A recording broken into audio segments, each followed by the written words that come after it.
அனைவருக்கும் வணக்கம். நம்ம ஸ்ரீமதிக்கு நடந்த கொடுமையை அனைவரும் பார்த்துருக்கோம். அதே போல் பார்த்தவங்கள அண்ணனும் ஒருத்தர். அண்ணன் பார்த்ததோட மட்டும் இல்லாத ஒவ்வொரு வரிகளாக செதுக்கி எழுதியிருக்காரு.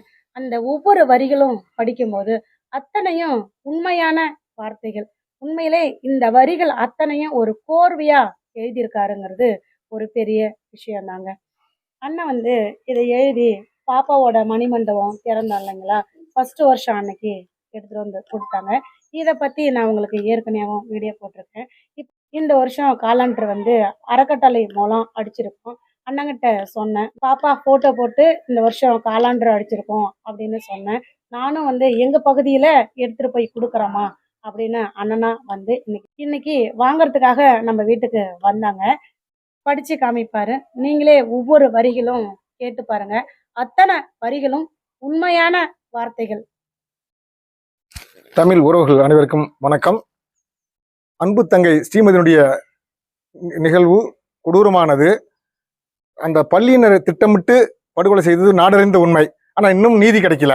இந்த நாட்டில் நீதி இப்படிதான் நடந்துட்டுன்னு தெரியல. ஆனால் கேஸ் போயிட்டு தான் இருக்கு. ஆனால் ஒரு முடிவு தெரியல. எல்லாருக்கும் தெரியும் அந்த பள்ளியில் தான் அவங்க தான் கொண்டாங்கிறது நல்லாவே தெரியுது. ஆனால் ஏன் தான் அந்த சட்டங்கள் இப்படி பழி வாங்குன்னு தெரியல. அன்னைக்கு இறப்பு செய்தி நாங்களாம் தொலைக்காட்சியில் தான் பார்த்துக்கிட்டு இருந்தோம். ஆனால் நேரில் வரதுக்கு சில கட்டுப்பாடுகள் விதிச்சாங்க. நிறைய பேர் அனுமதிக்கல, அதனால தான் நேரில் வர முடியல. அப்புறம் அண்மையில் தங்கையை நாங்கள் ஒரு உணவகத்தில் சந்தித்தேன், குராலில் சந்திக்கும் போது தான் நாங்கள் இவங்களை பார்த்துட்டு ஸ்ரீமதி அம்மாவை நான் கேட்டோன்னே ஆமான்னு சொன்னாங்க. அப்புறம் உணவு விட்டு ஃபோன் நம்பரை கொடுத்தாங்க. பேசி கண்டிப்பாக நீங்கள் மணிமண்டபத்திற்கு வரணும்னு சொன்னாங்க. நான் அதுக்கு முன்னாடி கவிதைகள் எழுதிட்டாங்க. தங்கை ஸ்ரீமதி அவர்கள் இறந்தப்போ எழுதின ஆவேசத்தோடு எழுதின கவிதையும் வச்சிருந்தேன். ஆனால் தமிழக உள்ள புக்கில் போட மாட்டாங்க. ஆனால் எதுக்கு நான் அனுப்பல. முகநூலில் பதிவிட்டிருந்தேன். நிறைய பேர் அதை பார்த்து லைக் பண்ணாங்க. அப்புறம் அந்த கவிதை எழுதி அப்படியே வச்சிருந்தேன். இரண்டாவது நினைவு நாளுக்கு பெரிய நீண்ட கவிதை எழுதி ஃப்ரேம் பண்ணி கொண்டு வரணும் ஒரு பிளான் பண்ணியிருந்தேன். அப்புறம் அக்கா தங்கை கூப்பிட்டுருந்தாங்க ஃபோன் பண்ணி வர சொல்லி. அதே மாதிரி நிகழ்வுகளும் கலந்துக்கிட்டு அதை வாசிக்க முடியல. அன்னைக்கு இருந்த பரபரப்பு நிறைய பேர் வந்ததால் அன்னைக்கு வாசிக்க முடியல. நிகழ்வுகள் கலந்துட்டு போயிட்டோம். அதுக்கு பிறகு இப்போ காலாண்டு ரெடியாக இருக்கு, வாங்கின்னு சொன்னாங்க. அதுக்கு தான் இன்னைக்கு வந்திருக்கேன். அந்த ஆன்மா கூட மன்னிக்காது. அந்த கலைவர்களை ஸ்ரீமதி ஆன்மா மன்னிக்காது. கண்டிப்பாக பழி வாங்கும். அந்த வரிகள்லாம் அப்படி எழுதியிருக்கேன், பாருங்க. நானே கொஞ்சம் படிக்கிறேன். அன்பு தங்கை இரா ஸ்ரீமதி அவர்களுக்கு 1ஆம் ஆண்டு நினைவேந்தல் மற்றும் மணிமண்டபம் திறப்பு விழா 12/7/2023. அன்பு தங்கை ஸ்ரீமதி இறந்த போது எழுதிய கவிதை. தலைப்பு மர்ம முடிச்சுகள். பெற்ற தாயின் பேர் உள்ளம் பேதலிச்சு போனது. ஒரு தாய் தன்னுடைய குழந்தை இறக்கும் போது எப்படிலாம் பேதலிச்சு போவாங்க, எப்படி தவிப்பாங்கிறத அந்த முதல் வரிகள். இரண்டாவது வரி, அதாவது அந்த குழந்தை படிக்க போயிருக்கு. கல்வி கற்ற குழந்தை தெய்வம். இந்த தெய்வம் ஸ்ரீமதி தெய்வம் பிணமாக சவக்கிடங்கில். படிக்க போன குழந்தை தெய்வம் பிணமாக சவக்கிடங்குன்னா தெரியும், எல்லாருக்கும் தெரியும். பிணவரை இருமுறை உடற்கூறாய்வு சட்டமன் இருட்டர் 2 முறை உடல் ஆய்வு பண்றாங்க. அப்பி நீதி கிடைக்கல. அதுதான் அந்த வரிகள். இருமுறை உடற்கூறாய்வு சட்டமன் இருட்டறையில் 2 முறை இது பண்றாங்க. உண்மையான போஸ்ட்மார்ட்டம் ரிப்போர்ட் வரல. அதுதான் அந்த வரிகள். சட்டங்கள் சாவை கிடப்பதால் நீதி தேவதையின் கண்களில் கண்ணீர்.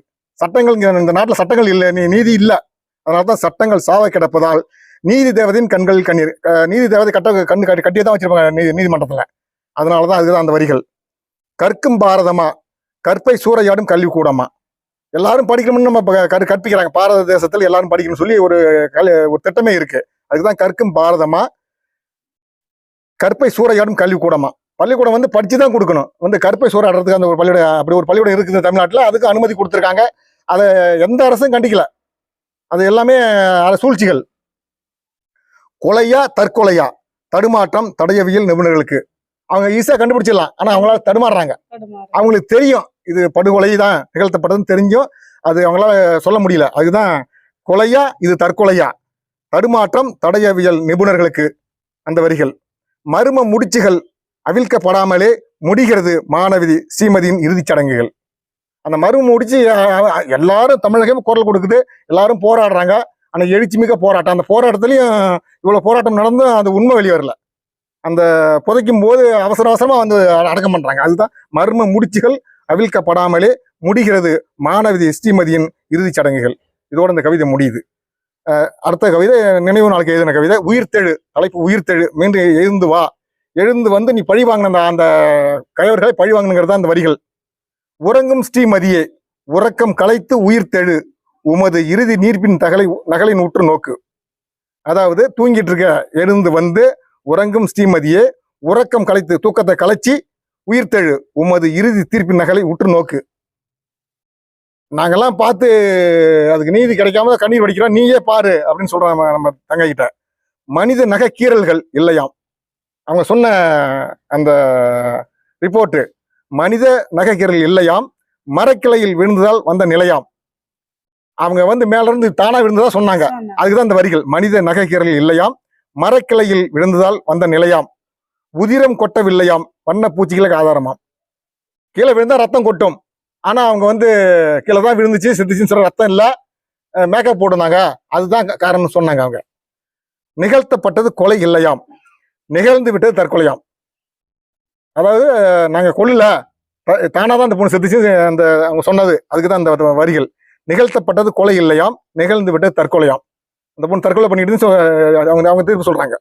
அடுக்கு மாடியிலிருந்து விழுந்தும் அலறல் சத்தம் கேட்கவில்லையாம். ஒரு பெண்ணு மாடியிலிருந்து விழும்போது கண்டிப்பாக சத்தம் கேட்கும், அந்த சத்தமே கேட்கல அவங்க சொல்றாங்க. அவங்க புட்டேஜும் கொடுக்க மாட்டேன்ட்டாங்க. அதுக்கு தான் அந்த வரிகள். அடுக்கு மாடியில் இருந்தும் விழுந்தும் அலறல் சத்தமும் கேட்கவில்லையாம். என்ன செய்ய ஏழையின் சொல்லு ஏறுமா அம்பலம். ஒரு பழமொழி உண்டு, ஏழை சொல்லு அம்பலம் ஏறாதுன்னு சொல்லுவாங்க. அதனால என்ன செய்ய ஏழையின் சொல் ஏறுமா அம்பலம், ஒட்டுமொத்த குரலும் உமக்காக ஒலித்தது, உமது குரல் வலையை நெருக்கப்பட்டதால். தமிழகமே கண்ணீர் வடிச்சது, எல்லாரும் குரல் கொடுத்தாங்க, தங்கையினுடைய குரல் வலை நெரிச்சது. அதான் கொலை செஞ்சதுக்கு அது அர்த்தம் அந்த வரிகள். கதறி அழுத தாயின் கண்ணீருக்கு காலம் கூட பதில் சொல்லவில்லையே. ஸ்ரீமதியுடைய அம்மா எவ்வளோ அழுதாங்க, 2 வருஷமா அழுதுட்டு இருக்காங்க, இன்னும் அந்த கண்ணீருக்கு விட தெரியல. அதுதான் அந்த வரிகள். கதறி அழுத தாயின் கண்ணீருக்கு காலம் கூட பதில் சொல்லவில்லையே. ஐயகோ அநீதியை நீதியை விழுங்கலாமா. அநீதி வந்து நீதியை விழுங்குது, நீதி கிடைக்கல, அதுதான் அநீதியை நீதியை விழுங்கலாமா அப்படிங்கிற அந்த கேள்விக்குறி. மர்ம சாவு என்று மானிடமே சொன்னாலும் போதிய ஆதாரங்கள் இல்லையா. அதாவது அந்த பொண்ணு வந்து மர்மமாக அதில் செத்து இருக்குன்னு எல்லாருமே சொல்லுது, இந்த உலகமே சொன்னாலும் போதிய ஆதாரம் இல்லைங்கிறாங்க நீதித்துறை. அதுக்குதான் அந்த அந்த வரிகள். மர்ம சாவு என்று மானுடமே சொன்னாலும் போதிய ஆதாரங்கள் ஏதும் இல்லையாம் அப்படின்னு நீதிமன்றம் சொல்லுது, அரசியல்வாதிகள் சொல்றாங்க. உடல் கூர்வு ஆய்வால் சிதைக்கப்பட்டது உமது சரீரம் மட்டுமல்ல, உண்மைத்தன்மையும் ஊமை கனவும் தான். அதாவது உடல் கூறு, அதாவது போஸ்ட்மார்ட்டம் ரிப்போர்ட் பண்றாங்கல்ல, அது வந்து சிதைக்கப்பட்டது உடல் மட்டுமல்ல, இந்த பொண்ணுடைய உடல் மட்டும் இல்ல, உண்மைத்தன்மையும் ஊமை கனவும் தான். உண்மையும் புதைச்சிட்டாங்க அவங்க, வெளியே சொல்ல முடியாது, செத்து பண்ண பேச முடியாதுல்ல, அதுக்குதான் அந்த ஊமை கனவும். வேதியியல் பாடம் தான் உமக்கு யமனாம், விவேகமா எழுதப்பட்டுள்ளது விசித்திரமான தீர்ப்பு. அது அவங்க சொன்னாங்க, இதுக்கு இந்த பாப்பாவுக்கு வேதியியல் பாடம் வராது அப்படின்னு சொன்னாங்க. அதுக்குதான் இந்த வரிகள். வேதியியல் பாடம் தான் உமக்கு யமனாம், விவேகமாய் எழுதப்பட்டுள்ளது விசித்திரமான தீர்ப்பு அப்படின்னு ஒரு தீர்ப்பு எழுதியிருக்கான். மனு தர்மம் மன்னிக்கலாம் அப்பள்ளியினரை, உமது ஆன்மாவது பழிவாங்குமா குற்றவாளிகளை. அவங்கள வந்து எல்லாம் மன்னிக்கலாம், அந்த அரசியல்வாதி மன்னிக்கலாம், உன் ஆன்மாவது வந்து பழி வாங்குமா அப்படின்னு கேள்வி கேட்டிருக்கோம் நம்ம பாப்பா கிட்ட. சந்தேகமே இல்லை சாட்சிகள் சொன்னதால் சட்டம் வழங்கியது குற்றவாளிகளுக்கு பிணை. வெளியே வந்துட்டான், கொலை பண்ணிட்டு சர்வசாதாரண வெளியே வந்துட்டாங்க. அதுக்குதான் அந்த வரிகள். சந்தேகமே இல்லை சாட்சிகள் சொன்னதால் சட்டம் வழங்கியது குற்றவாளிகளுக்கு பிணை. நல்ல நீதிக்கு நாளும் தலை வணங்குவோம், தவறான நீதியை கண்டு தலை குனிவால் கலங்குகிறோம். நல்ல நீதினா தலை வணங்கணும். நம்ம நல்ல நீதி வழங்கலையே இந்த ஸ்ரீமதி விஷயத்துல. நல்ல நீதிக்கு நாளும் தலை வணங்குவோம், தவறான நீதியை கண்டு தலை குனிவால் கலங்குகிறோம். நம்மளால கலங்கதான் முடியுது, வேற எதுவும் செய்ய முடியல. தீர்ப்பு எழுதுறது வந்து நீதியரசர் கையில இருக்குது. நீதியரசர் நினைச்சா அந்த இதுக்கு நல்ல தீர்ப்பு வழங்கலாம், குற்றவாளி தண்டிக்கப்படலாம். ஆனா அது இந்த நாட்டுல அதுக்கு என்ன எந்த சூழ்ச்சியால் அப்படி பண்றாங்கன்னு தெரியல.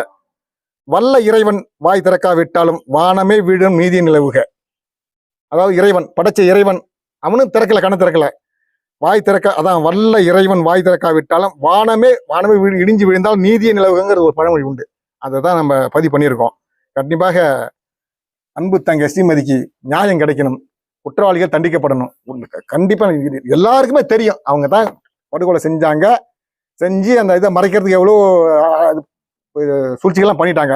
அது வந்து உண்மை கிடைக்கும், கண்டிப்பா நீதியை நிலைநாட்டப்படும் கண்டிப்பாக. நன்றி, வணக்கம்.